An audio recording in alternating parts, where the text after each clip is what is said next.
Olá, seja muito bem-vindo à primeira semana de atividade do terceiro bloco do quinto ano. Eu sou o professor Paulo, da Educação de Guapimirim, e vou estar ajudando aí a você a realizar as atividades. Então, bora comigo? Pede aí ajuda ao papai, à mamãe, titio, vovó, quem é que vai estar te ajudando aqui a realizar as atividades, tá bom? Então, corre lá, pega seu caderno e vem comigo. Já foi? Bora! Ó, eu vou ficar aqui em cima, tá? Mas eu não vou sumir não, pode deixar. E eu vou estar ajudando vocês aí, falando um pouquinho sobre cada uma dessas atividades dentro dessa primeira semana do quinto ano. A primeira atividade proposta dessa semana é um texto interpretativo, tá bom? O título do texto se chama Plante um Futuro. Eu não vou estar lendo o texto agora, porque vocês podem estar lendo depois, ó. Esse texto aqui todinho, ó, olha a setinha aí, ó. Vai estar te orientando a responder às atividades da próxima página. Então vamos lá? Baseado no texto acima, responda as questões. Letra A. Qual é a atividade diária do idoso a que o texto se refere? Então, o texto fala sobre uma atividade diária que o idoso tem. Que atividade é essa? B. Você vai colocar C para certo e E para errado, tá? Segundo a afirmação que está aqui embaixo. Entre aspas, atitude que demonstra respeito e solidariedade para com o próximo e para com o meio ambiente. E aí nós temos 4 alternativas. Reflorestamento, desperdício de água potável, queima de lixo e reciclagem e reaproveitamento de objetos de vidro, plástico, metal, papel.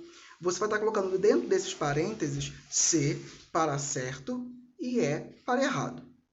C. O importante é plantar e saber que um dia alguém será beneficiado. O que você entendeu dessa frase do texto? Vamos repetir a frase? O importante é plantar e saber que um dia alguém será beneficiado. O que você entendeu dessa frase? D. Reescreva o título do texto, circule o artigo e classifique como definido ou indefinido, tá? Então, vocês vão lá no título do texto, ó, que eu falei. Qual é o título do texto? Olha lá no texto. Vocês vão olhar nesse título quem é o artigo e vocês vão responder se é um artigo definido ou se é artigo indefinido. A gente já falou sobre artigo definido e indefinido no outro bloco de atividades, mas daqui a pouquinho eu vou estar falando sobre eles. Então, se você sentir dificuldade, aguarda que você terá maiores explicações. Agora, nós vamos falar sobre substantivo primitivo e substantivo derivado. Vamos ver o que é? Substantivo primitivo ou derivado? Quanto à sua formação, o substantivo pode ser primitivo, quando ele não se origina de outras palavras, e derivado, quando ele se origina de outras palavras. Vamos pegar aqui o exemplo. Ó. Primitivo. Nós temos aqui, né, o substantivo primitivo. Aqui é o desenho de um dente.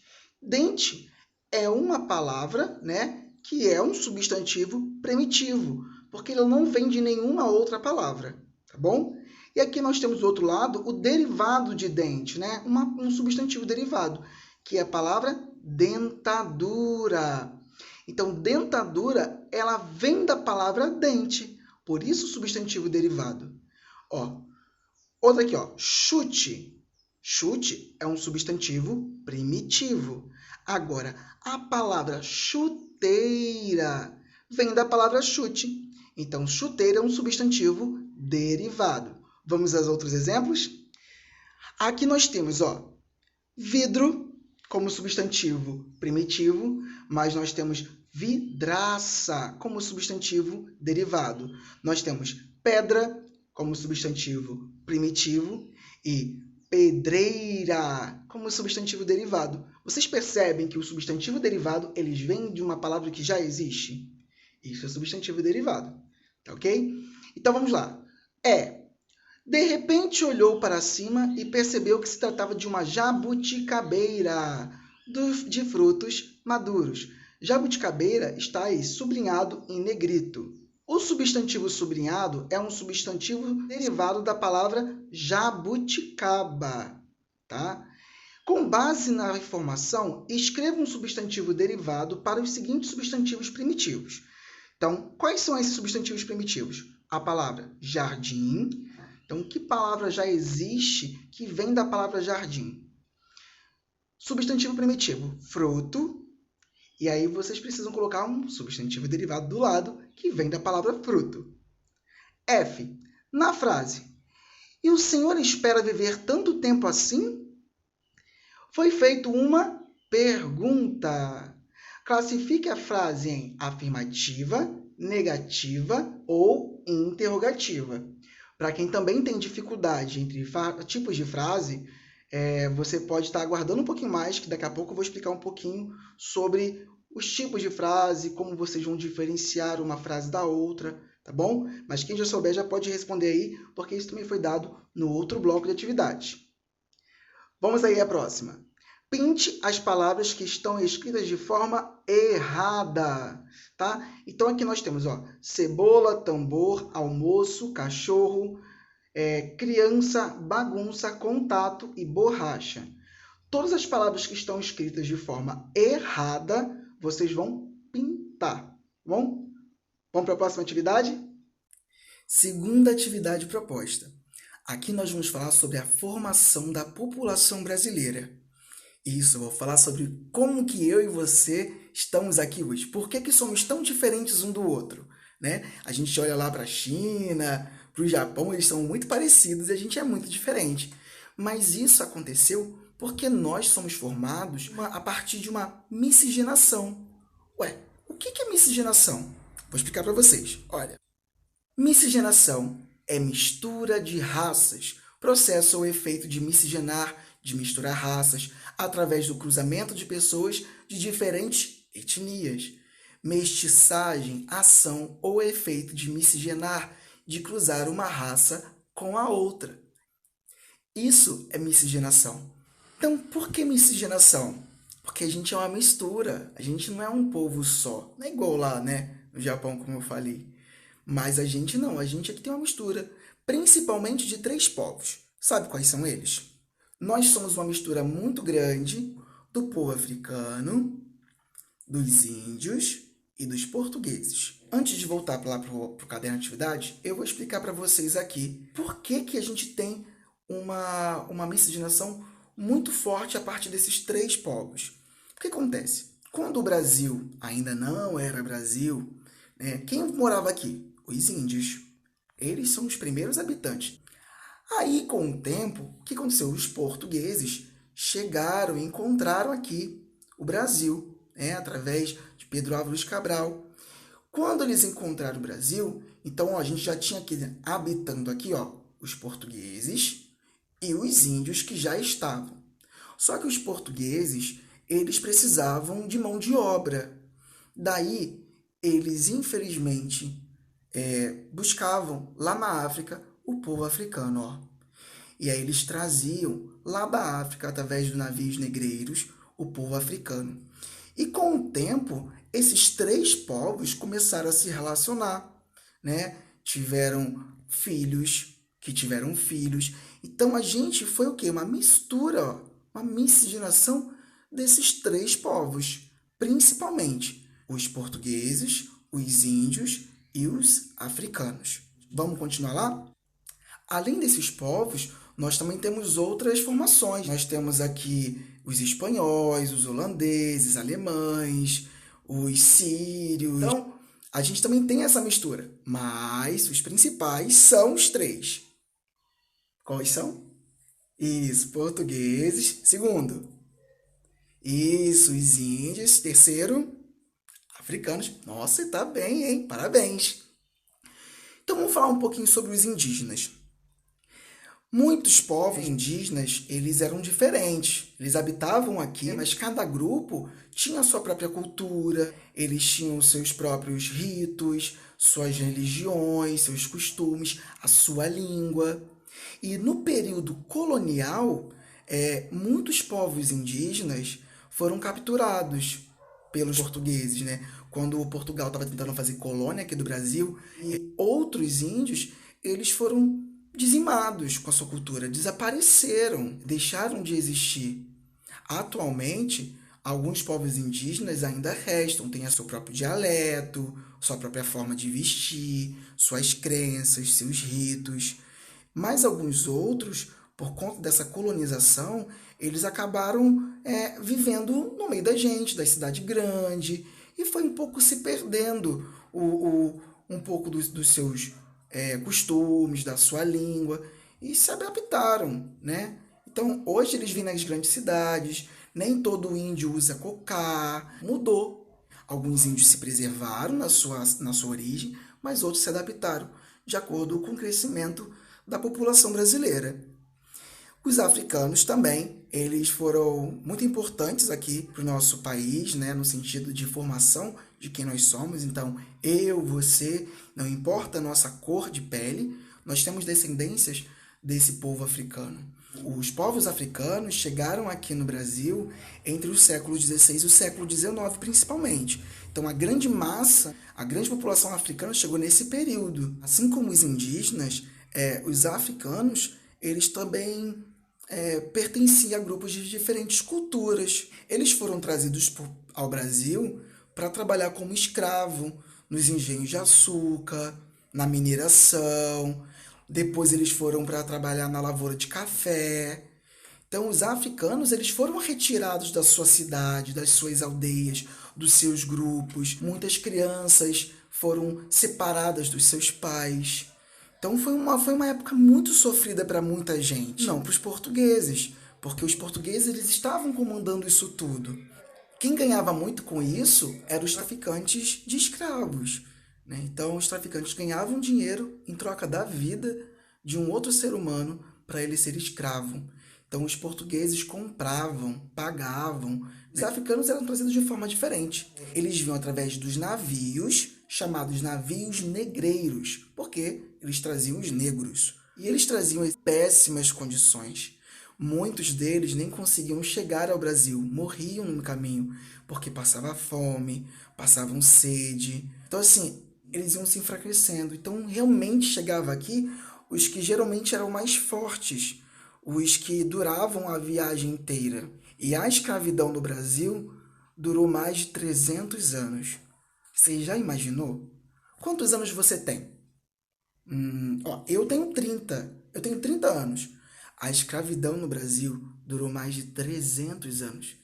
Vocês têm noção de quantas pessoas negras e indígenas foram escravizados durante todo esse período? Sofreram, morreram, lutaram para poder ter a mesma liberdade que eu e você temos hoje.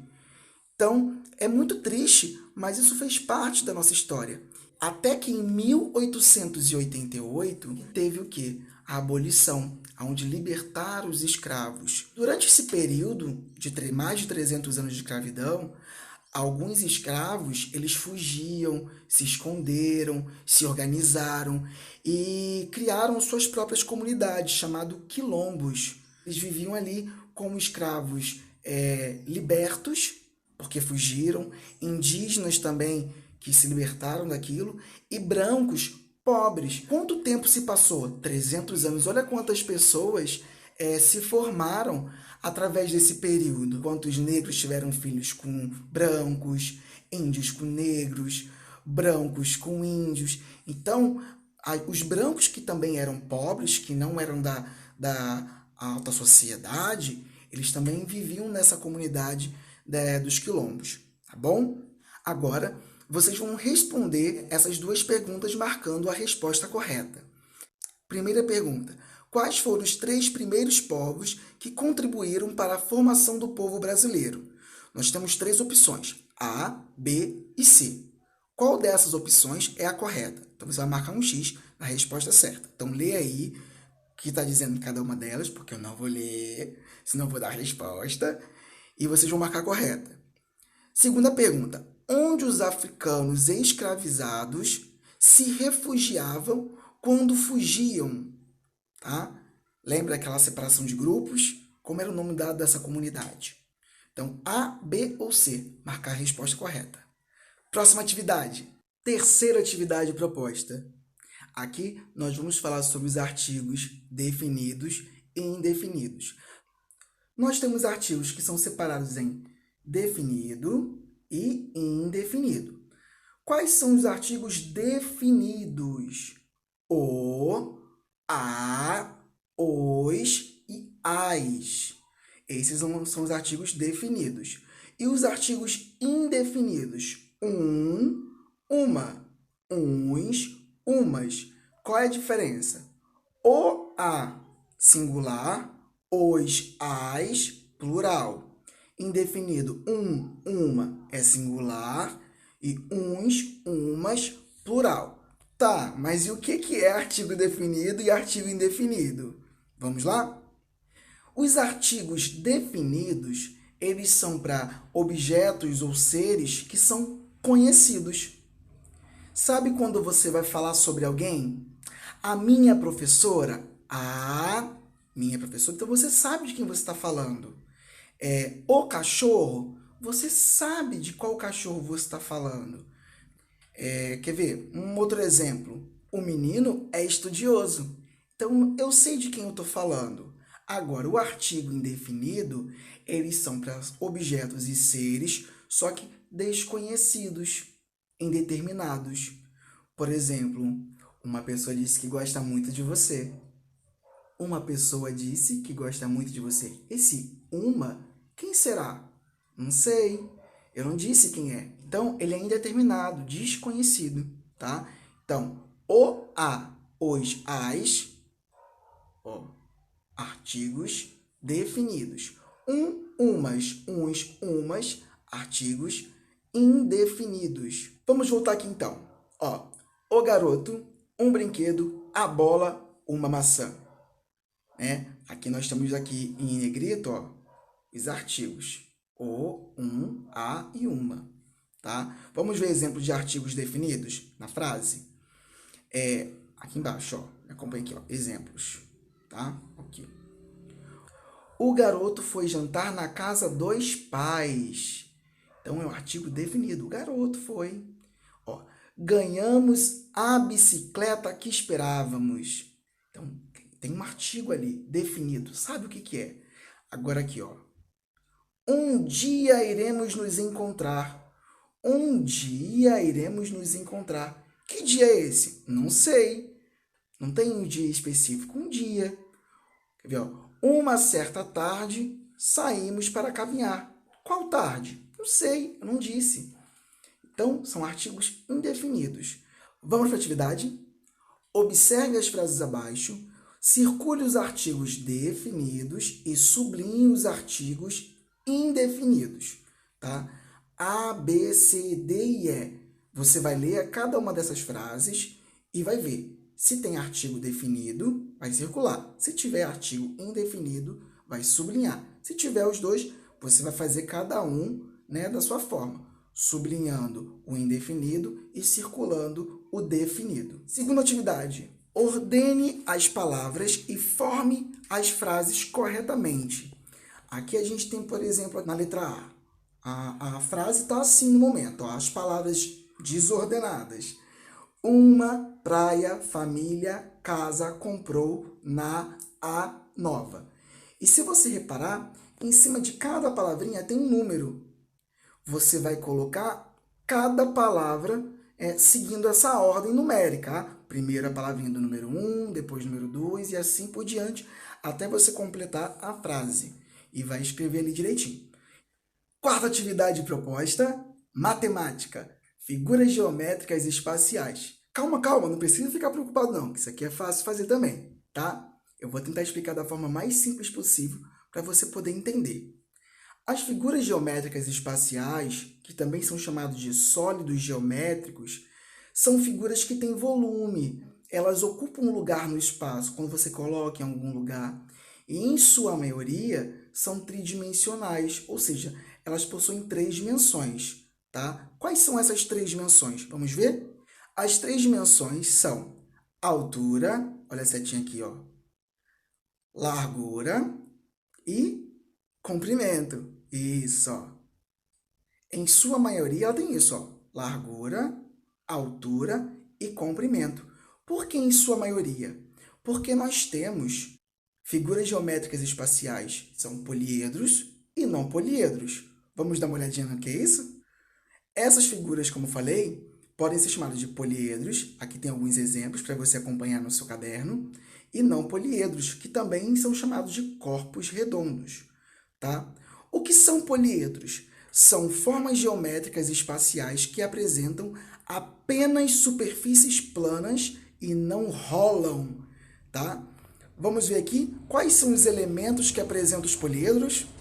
Aqui nós temos um poliedro que se chama paralelepípedo. Consegue falar? Fala rápido, quero ver. E consegue falar.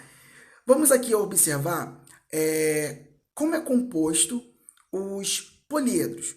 Nós temos aqui a face. A face são essas laterais. O dado, quando a gente olha, a gente não consegue enxergar todos os lados dele.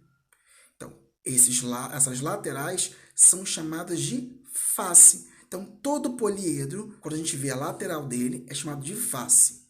Agora, o que é aresta? A aresta é essa linha que vai de um lado para o outro, ligando essas faces. Tá vendo? Ó? Isso é uma aresta, isso é uma aresta, essas linhas aqui. E as vértices? As vértices são essas pontas aqui, ó. Tá vendo? Que essa vértice aqui, ó, liga essa aresta, nessa aresta e nessa aresta. Tá bom? Por exemplo, aqui eu tenho, ó, uma aresta, duas arestas, três arestas, quatro arestas. Tá vendo? Seguiu aí no mouse? Agora, em vértices, também vou ter quatro. Ó. Uma, duas, três, quatro. E face? Aqui eu vou ter uma. Eu só estou olhando um lado do paralelepípedo, tá bom? Vamos voltar lá? Aqui está explicado para vocês aqui, ó, a mesma coisa que eu falei, ó. Tá no caderno de vocês sentirem dúvidas. Ó, aqui tá até de cor diferente para vocês poderem entender melhor o que seria aresta, vértice e face. Mas se sentir dificuldade, só voltar no exercício. Bora continuar? O que são faces? São os polígonos que limitam o poliedro.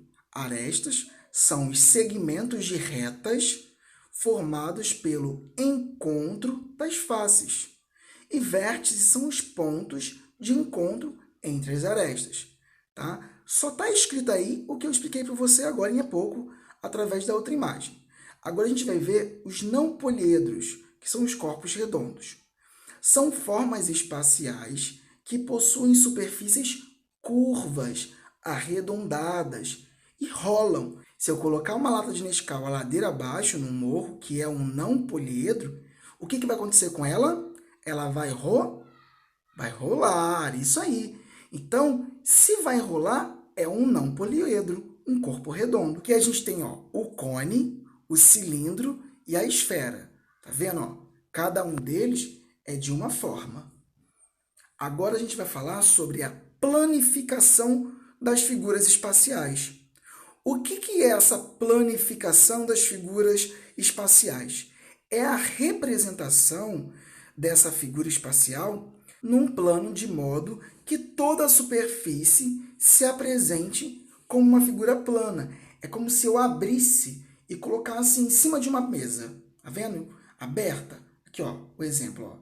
Isso aqui, ó, é um paralelepípedo, daquela forma tridimensional, com altura, largura e comprimento. Aqui é como se ele tivesse o quê? Aberto, para você poder ver ele de cima. Então aqui, quando você coloca ele aberto, você consegue contar mais facilidade quantas vértices, quantas arestas, quantas faces. Aí aqui a gente tem prisma, a gente tem a pirâmide, e aqui é a forma como a gente vê tridimensional, e aqui ela vê de forma plana, a planificação dessa figura espacial, tá? Aqui, ó, tem os não poliedros, que também conseguimos ver de forma plana. Como é que a gente vê isso? Vamos olhar aqui? Isso aqui é um cilindro na sua forma tridimensional. É como se eu tivesse esticado ele e colocado de forma plana. Então, essa parte aqui é a planificação desse cilindro, um não poliedro, corpo redondo. Aqui nós temos duas bases circulares e uma superfície lateral curva. Por que curva? Porque ela vai fazer isso aqui, ó, vai contornar, tá? Então, são duas bases do cilindro. A parte de cima, a parte de baixo e essa superfície lateral que vai envolver essa superfície curva, né? Pensa na lata de Neston, de Nescau, na lata de milho, ervilha. Todos eles são na sua forma de cilindro, tá? Agora, vocês vão fazer a atividade de acordo com a explicação que foi dada e da informação que está aí no seu caderno. Então, se você sentir dificuldade, retorna o vídeo, olha o caderno, lê a explicação para você conseguir fazer. Primeiro, observe o bumbo que Beto gosta de tocar. Ele tem uma forma de um cilindro, tá? Tem uma forma de um cilindro. Qual é a planificação do cilindro? Assinale a alternativa correta. Qual dessas figuras aqui, ó, A, B, C ou D, é a planificação desse bumbo? Tá bom? Próxima atividade, ó, observa as figuras a seguir. Nós temos 4 figuras aqui. Cubo, a outra figura paralelepípedo, a outra figura região quadrada e região retangular. Observando essas 4 imagens, vocês vão responder essa pergunta aqui. As que representam figuras planas são: quais dessas 4 imagens representam as figuras planas? Tá? Cubo, região quadrado, paralelepípedo e região retangular. Então, você vai ver qual é a resposta correta aqui e marcar uma alternativa. Próxima atividade aqui, ó. A figura a seguir representa uma pirâmide. Olha aqui, ó.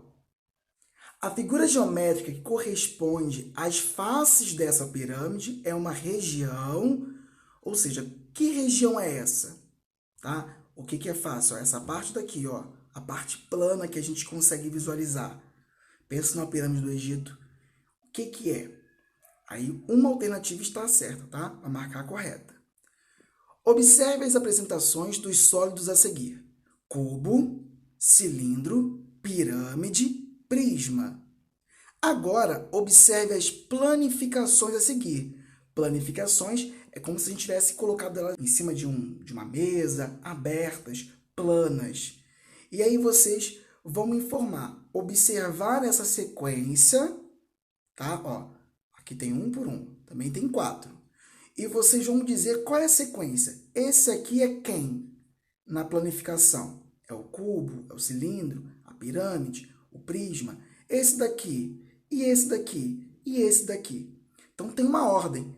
Uma dessas opções aqui embaixo, A, B, C ou D, está informando qual é a ordem correta dessa planificação. Então vocês vão marcar a resposta correta, tá bom? Só tem uma também.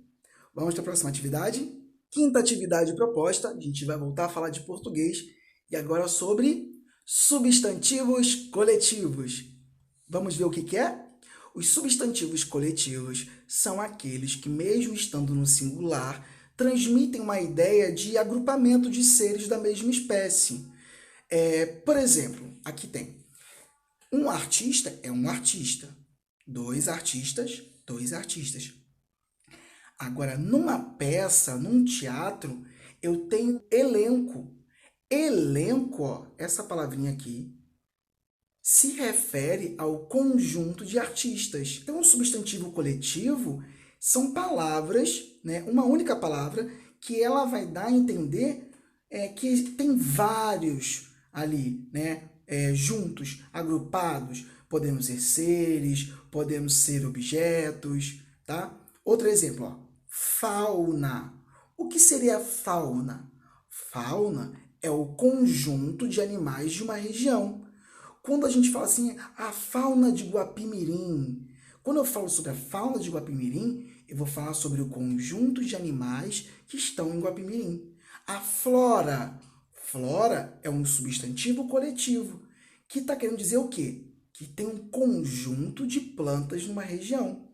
Por exemplo, a flora de Guapimirim, né? A gente tem a nossa flora e a nossa fauna linda, exuberante, né? Eu não preciso falar sobre cada um desses animais, sobre cada uma dessas plantas. Então, eu uso o conjunto, o coletivo, tá bom?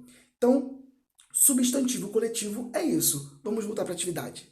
Aqui nós temos uma tabela de coletivos, porque assim, eu vou ser sincero para você, são muitos substantivos coletivos para várias coisas.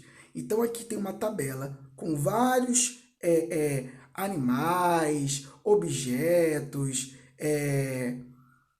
pessoas, profissões, e do lado, qual é o substantivo para aquela palavra. Por exemplo, vou pegar aqui uma aleatória. Estrela. Se eu falo estrela, é uma só, certo?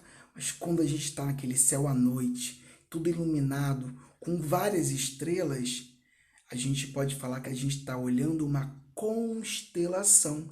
Então, constelação que é um substantivo coletivo, porque está dizendo que tem várias estrelas ali, tá? Por exemplo, quando eu falo sobre letra, sabe? Letra, né? O meu nome tem várias letras. P, o A, o U, o L e o O. Paulo, né? E no alfabeto, nós temos várias letras também. Então, o conjunto de letras forma um alfabeto. Então, alfabeto é um substantivo também coletivo. Agora vamos fazer a atividade? Sublinhe o substantivo coletivo correspondente a cada um dos substantivos, tá? Aqui eu tenho músicos.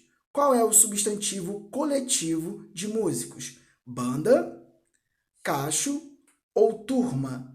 Uma dessas opções está correta, então você vai sublinhar, fazer uma linha embaixo, né, de uma dessas três opções, banda, cacho ou turma, e só uma está correta. E assim você vai fazer nas demais palavras. Ó, aviões, porcos, peixes, montanhas. Então, assim, qual é o substantivo coletivo de cada um desses outros substantivos? Bora para a próxima?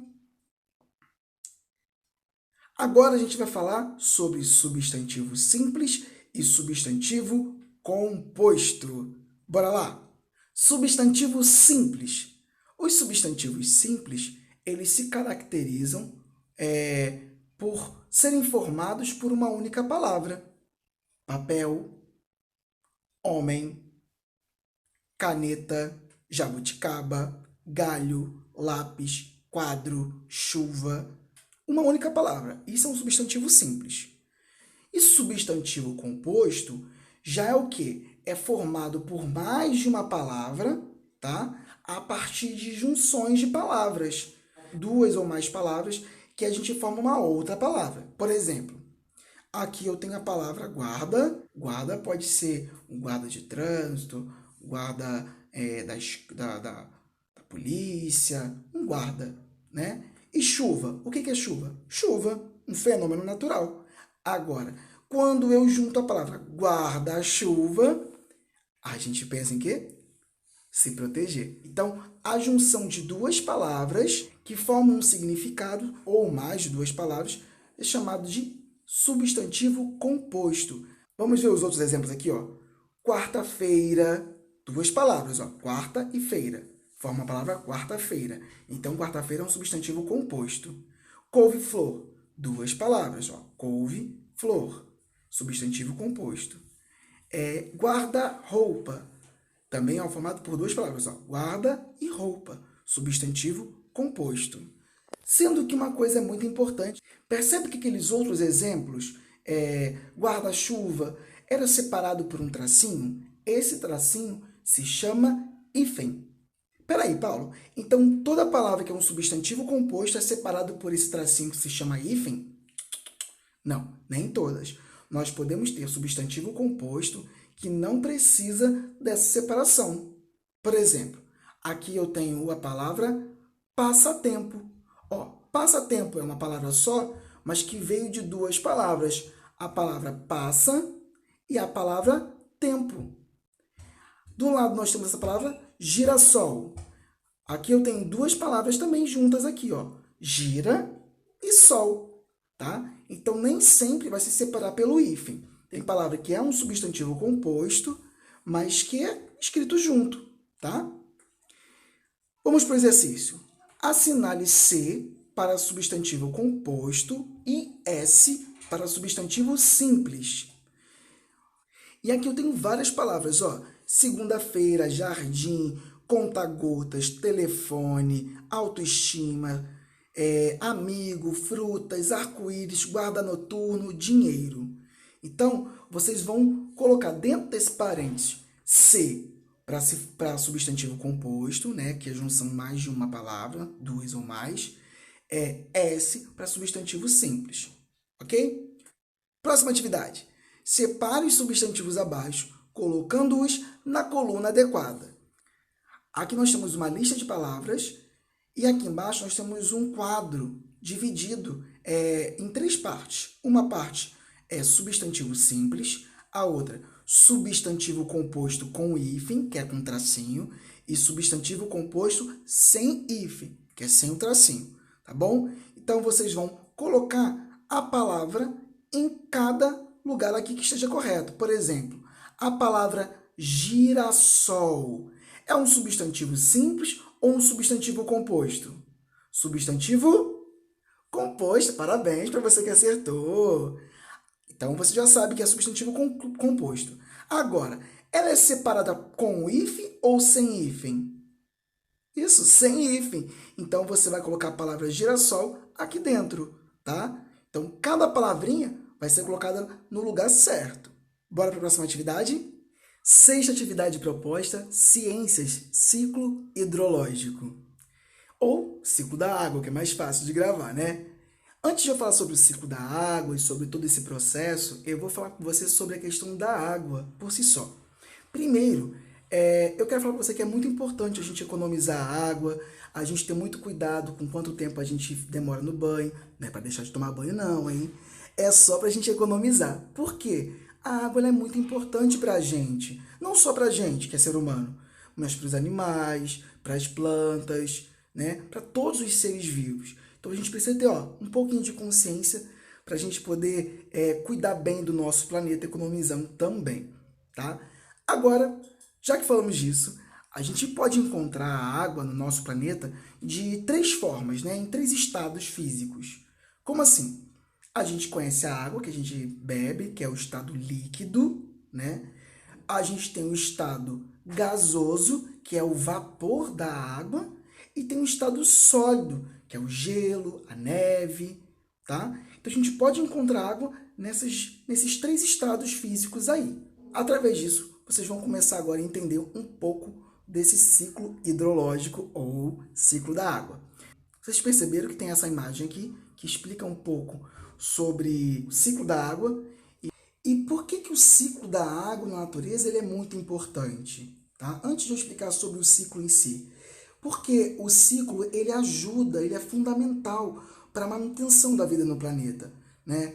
Ele vai determinar a variação do clima, se está mais úmido, se está mais quente, se está mais seco. Ele vai interferir no nível da água no mar, nos lagos, nos rios, nos oceanos.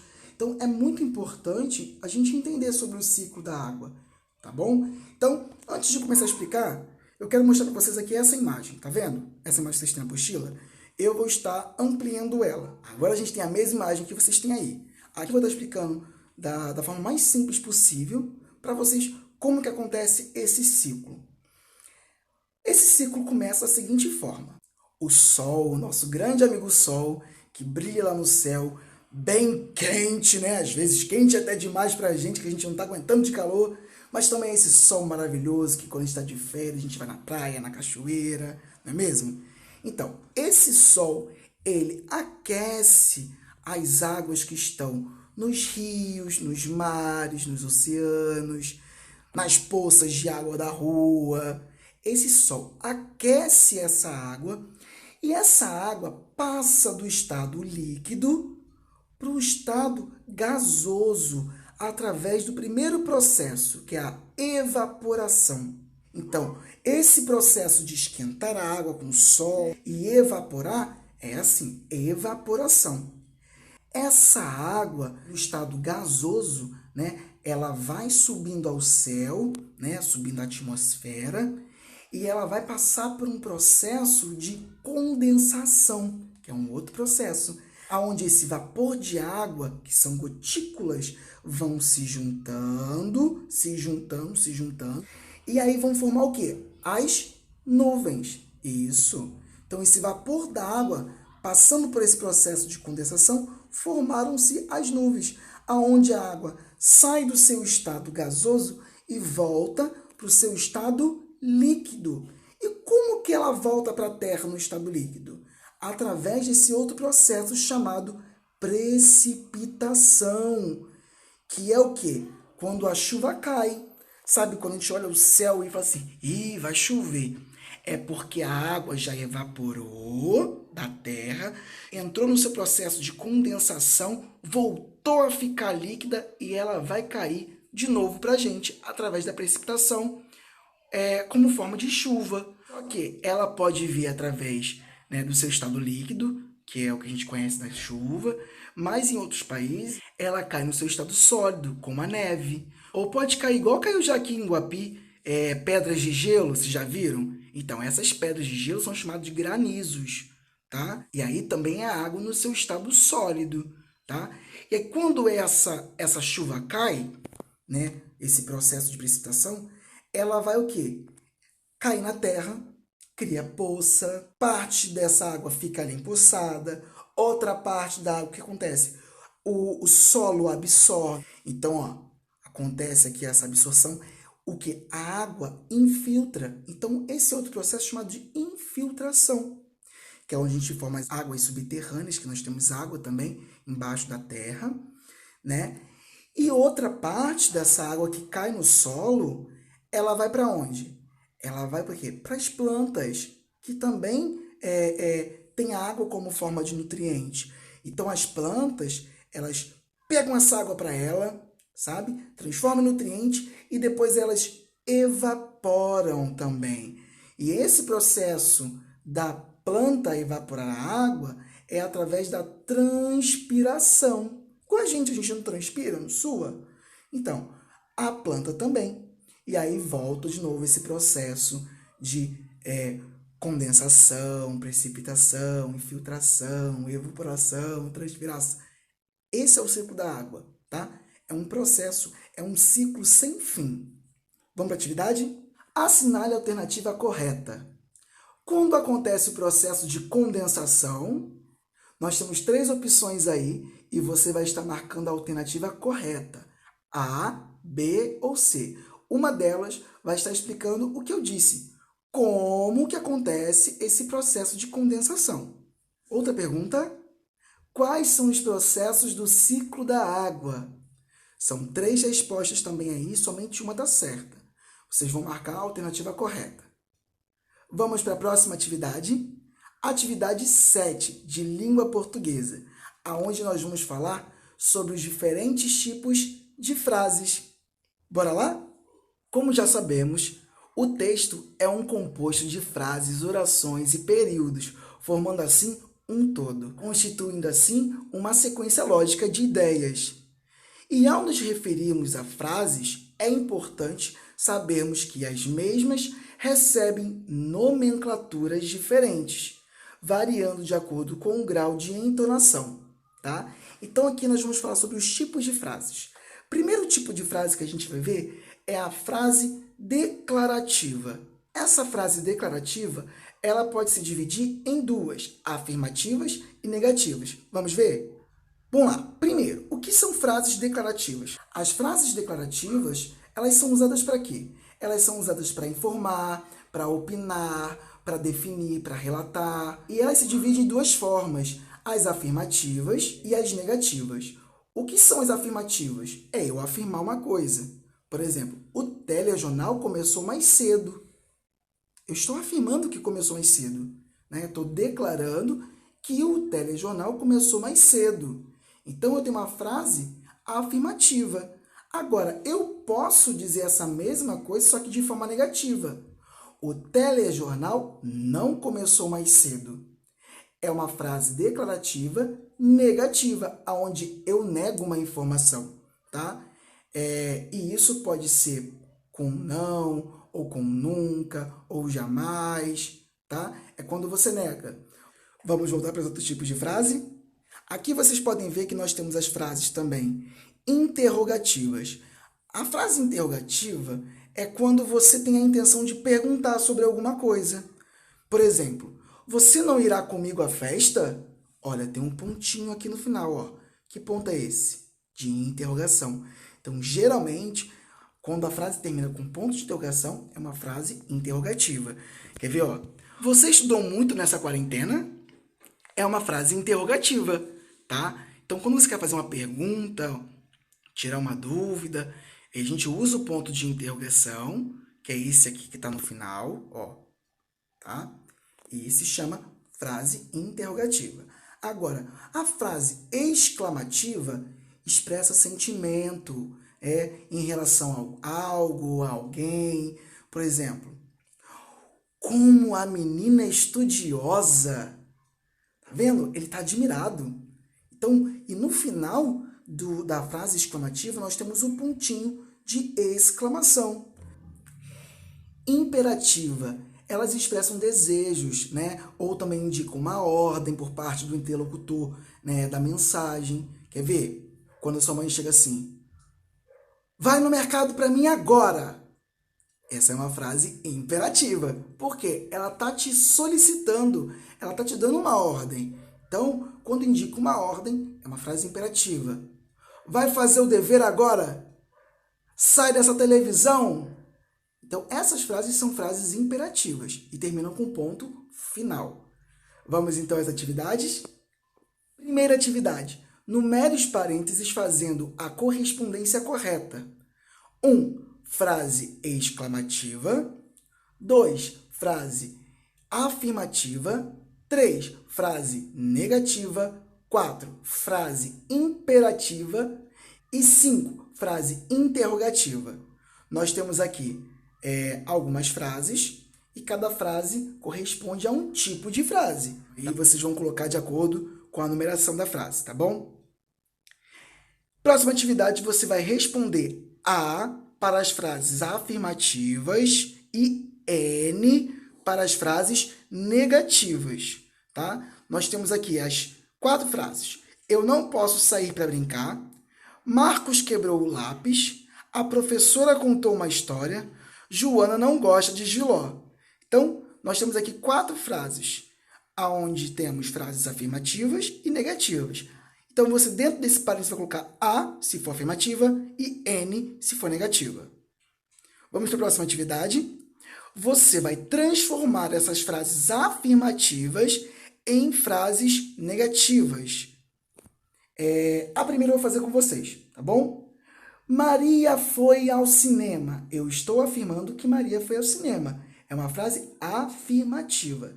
Mas se eu quiser dizer que ela não foi, como eu vou falar? Maria não foi ao cinema. E assim você vai fazer com as demais frases. Bom, eu espero poder ter te ajudado nessa semana e eu espero que você tenha aprendido direitinho, que você tenha assimilado o conteúdo. E se você não conseguiu entender, volta ao vídeo lá, volta nas partes que você precisa e pede ajuda aí o seu responsável para te auxiliar nesse processo que é muito importante. A gente está com muita saudade, mas em breve a gente vai se reencontrar. Um beijo e até a próxima semana.